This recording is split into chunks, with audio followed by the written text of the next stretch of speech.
What is good, everyone, and welcome back to another Minimal Mondays. For today's video, we've got a very special one planned as we do have a brand new pair of sneakers set to release later this year.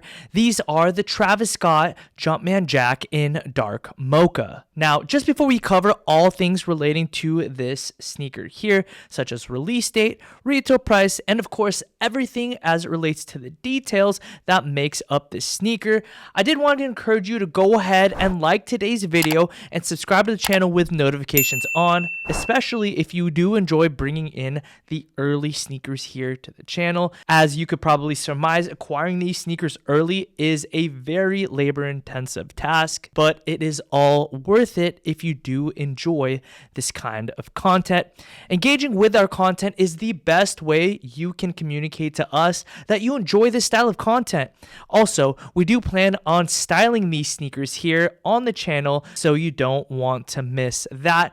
But back to the subject at hand, or in hand, in today's video. The Travis Scott Jumpman Jack in the Dark Mocha colorway is the latest offering in a new variation that precedes the highly sought after original sale colorway that did release back in April of 2024 and currently resell for more than $400. The Travis Scott Jumpman Jack are set to release on October 4th at a retail price of $200.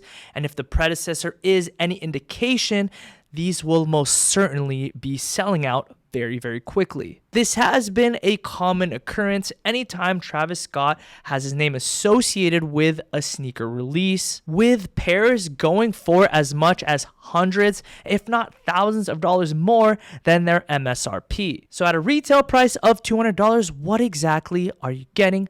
Well, for starters, you're going to be getting an upper comprised of a super soft and buttery suede, working together harmoniously as you do get the luxury of a soft, high-quality suede, but the rigidity of a canvas fabric, which should be less prone to showing signs of wear as well as creasing. You can definitely tell the upper was thoroughly thought out, but not just in the realm of utility, but also in the realm of aesthetic. The washed black rendered really nicely and complements the dark mocha very well in my opinion, while at the very same time also leaning into the vintage look, which is something Travis Scott heavily leans into for his personal style.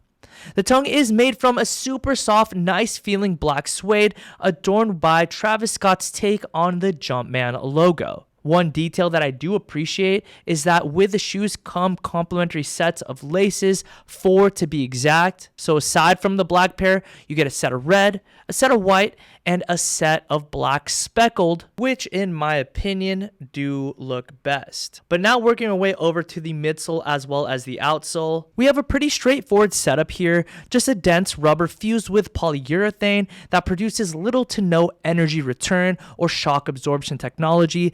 This is where the shoe kind of lets me down, as it is heavily marketed as a training shoe when that should be able to be used for all sorts of activities, but I truly don't see it here. Apart from the midsole being on the hard side, the outsole leaves a lot to be desired in the form of traction. That in tandem with the fact that the text here on the bottom is most certainly going to be wearing out in totality, I truly don't see these as being ideal for an all-purpose shoe for training. With that said, they're not all bad because they are an overall stable shoe, making them perfect for weightlifting. But if we're being honest, people aren't buying Travis Scott's for high-intensity training. The average person is picking these up as a collector shoe or as one to wear casually and lightly. So with that purpose in mind, this shoe does make perfect sense. I personally chalk it up to a casual shoe dressed up as a training shoe. Now, don't get me wrong, I'm not saying these shoes are uncomfortable per se, but they're not comfortable, if that makes any sense. Now, if you do plan on picking this shoe up, I think it's important that I cover sizing.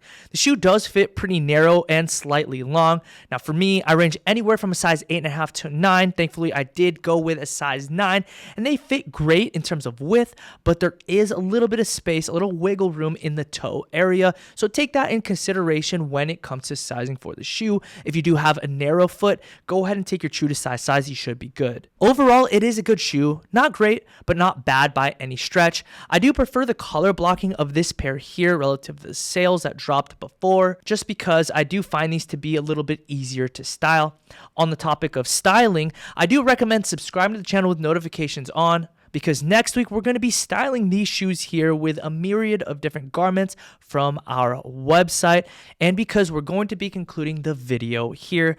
Go ahead and like today's video if you did enjoy it. Hopefully you did and found it somewhat helpful, at the very least somewhat entertaining. As always, I'd like to thank you so much for the continued support. We do appreciate the minimal community so much, and until next week, I will see you again for another Minimal Mondays.